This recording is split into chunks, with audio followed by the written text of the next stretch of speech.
Assalamualaikum warahmatullahi wabarakatuh. Alhamdulillahirrahmanirrahim. Dalam kesempatan kali ini kita akan membahas tentang wujud iblis.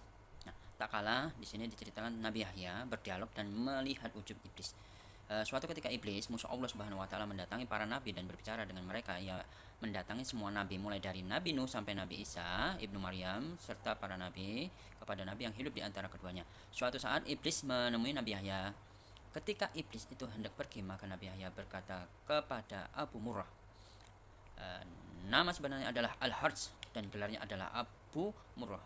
Allah menyebutnya dengan nama iblis karena terputusnya segala kebaikan saat disuruh sujud oleh Allah Subhanahu wa taala kepada Nabi Adam." Nabi Yahya berkata, "Aku ingin meminta suatu hal kepadamu dan aku berharap kamu tidak menolaknya." Iblis, "Ya, aku akan mengabulkan untukmu, hai Nabi Allah. Mintalah." Nabi Yahya pun menyampaikan maksudnya. "Aku ingin kamu menampakkan bentuk dan rupa aslimu serta memperlihatkan berbagai bentuk perangkapmu yang kamu gunakan untuk membinasakan dan mencelakakan manusia." Jadi Nabi Yahya meminta iblis untuk menampakkan bagaimana sih bentuknya. Nah, mendengar hal itu iblis berkata, "Anda meminta sesuatu yang berat. Permintaan Anda membuatku berada dalam kesulitan, namun aku tidak bisa menolak permintaan Anda. Hanya saja aku harap jangan sampai ada orang lain bersama Anda yang melihatku." Jadi iblis berharap tidak ada seorang pun yang bersama Nabi Yahya untuk melihatnya. Nah, akhirnya keduanya bersepakat untuk bertemu pada esok harinya. Di saat siang keesokan harinya, pada saat yang ditentukan, iblis tiba-tiba muncul dan berdiri di hadapan Nabi Yahya, dan ia melihat ketentuan Allah yang agung. Tiba-tiba iblis itu tadi berubah bentuk menjadi mirip hewan yang buruk dan menakutkan. Bentuk fisiknya seperti babi, wajahnya seperti kera, fisiknya seperti babi, dan matanya memanjang seperti mulutnya, jadi panjang. Ia tidak memiliki janggut, tidak memiliki rambut kepalanya jarang, jadi sedikit-sedikit rambut kepalanya, dan mengarah ke atas. Ia memiliki 4 tangan, tangannya punya 4, 2, dan ada mungkin di sini atau di bawah gitu, ada 4 tangannya. 2 tangan di bahu dan 2 tangan lagi di keningnya. Di kening tangannya, ya. Jari-jari tangannya ada 6. Hidungnya menghadap ke atas. Ia memiliki belalai, jadi seperti gajah, belalai panjang. Wajahnya mempunyai lengkuk, matanya kabur. Ia pincang, bengkok, dan memiliki sayap. Jadi memiliki sayap. Iblis itu bentuknya seperti babi. Nah, baju yang dipakainya berkerut dan robek. Di atasnya ada berhala yang orang Majusi. Jadi di atas kepalanya ada berhala orang Majusi yang menyembah api. Beberapa cangkir kecil menggantung di ikat pinggangnya. Jadi di ikat pinggang ada cangkir-cangkir kecil. Lalu di sekitar bajunya ada 6 jenis minuman dengan warna yang beraneka ragam. Nah, di bajunya ada minuman ternyata, ya, seperti putih, hitam, merah, kuning, dan hijau. Nah, di tangannya ada lonceng besar. Di atas kepalanya terdapat telur. Di tengahnya ada besi panjang, arah ke kanan atau kiri. Nah, selanjutnya Nabi Yahya berkata, "Abu Murrah, jelaskan kepadaku tentang benda yang ada di atas bajumu." Selanjutnya iblis menjawab, "Benda ini menyerupai milik orang Majusi. Aku membuat agama Majusi dan aku memeluk agama tersebut."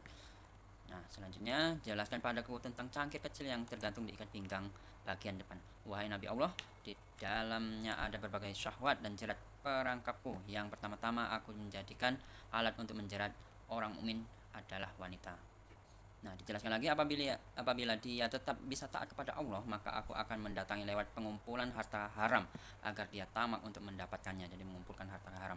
Yang selanjutnya, apabila ia tetap taat kepada Allah, hidupnya zuhud, aku akan mendatanginya lewat minuman yang memabukkan sehingga aku bisa mendatangkan semua syahwat ini kepadanya.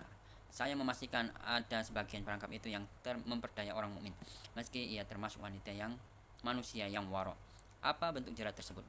Nabi Allah, jerat itu berupa sebagai bentuk aksesoris dan perhiasan wanita. Salah satunya aksesoris perhiasan itu selalu mewarnai baju wanita, sehingga semua yang dengan wanita yang memakainya, para lelaki akan melihat perhiasan dan melekat pada wanita tersebut. Lalu, apa yang dimaksud lonceng yang ada di tanganmu itu? Nabi Yahya semakin penasaran kepada iblis ini. Nah, Nabi Allah, ini adalah kumpulan sumber dari alat musik seperti kecapi, rebab, suling, gendang, rebana, dan sebagainya yang ada di tengah-tengah masyarakat. Mereka berkumpul, berpesta, bermaksiat, membawa alat ini untuk bernyanyi, bersenang-senang. Setiap kali melihat hal itu segera memainkan lonceng sehingga suaranya bercampur dengan suara musik mereka. Dengan begitu mereka bertambah senang dan bertambah semangat dalam bermusik. Ketika mendengarnya, di antara mereka mengeluarkan telunjuk, ada pula di antara mereka yang menghentakkan kepalanya, dan ada pula yang bertepuk tangan. Bagaimana selanjutnya telur yang ada di kepalamu? Ini telur apa? Jauhilah diriku dan perangkapku seperti yang telah dijelaskan oleh para nabi, orang-orang soleh, para ahli ibadah, dan mereka yang Anda harus menjaga diri dari godaan seperti halnya kepalaku yang menjaga telur ini dari segala bencana. Nah, terus Nabi Yahya bertanya lagi, bencana apa itu? Nah, jawabannya adalah laknat dan kutukan. Nabi Yahya bertanya, kemudian apa yang besi panjang ada di tengahnya? Jadi telur ini ada besinya. Besi panjang adalah alat untuk aku pakai untuk membolak-balikan hati orang yang soleh. Nah, tinggal satu lagi, apa itu? Tanya iblis, mengapa bentukmu sangat buruk dan jelek? Nabi Allah, ini karena nenek moyang Anda Adam, tadinya aku ada di golongan malaikat yang mulia. Aku tidak pernah mengangkat kepalaku dari sujud yang kulakukan selama 400.000 tahun, namun aku melanggar perintah Tuhan dengan tidak bersujud kepada Nabi Adam. Allah pun murka kepadaku dan melaknatku. Aku pun berubah dari bentuk malaikat kepada bentuk setan, padahal tadinya di antara malaikat tidak ada yang rupanya lebih bagus dariku. Aku pun menjadi buruk dan menakutkan seperti yang Anda lihat sekarang. Nah, selanjutnya, apakah kamu pernah memperlihatkan dirimu dan perangkapmu ini kepada orang lain? Tidak pernah, demi Tuhan. Semua ini tidak pernah dilihat oleh manusia, hanya Anda satu-satunya. Nabi Yahya ngomong lagi, sungguh beruntung aku jika kamu mau menjawab pertanyaanku. Yang satu umum dan yang satu lagi bersifat khusus. Tanyakanlah kepadaku, jawab iblis. Terus bertanyalah, terangkanlah kepadaku sesuatu yang paling menjadi harapanmu, yang paling menguatkan punggungmu, yang paling menghibur juru tulismu, yang paling menyenangkan matamu, dan yang paling menggembirakan hatimu. Nah, jawablah Nabi Allah, aku khawatir Anda menceritakan ini kepada orang lain dan menjaga mereka yang akan menjaga diri mereka dari hal tersebut. Dalam kitab suci Allah, kata Nabi Yahya, Allah telah memerintahkan kondisimu berikut, tipu muslihatmu kepada para nabi dan walinya. Mereka pun menjaga diri mereka dengan cara mereka, sementara orang-orang yang sesat pasti akan mengikutimu. Nah, iblis menjawab Nabi Allah, hal yang paling aku harapkan dan paling menyenangkan diriku adalah wanita. Ia merupakan jerat, perangkap, dan anak panah yang sangat mengenai sasaran.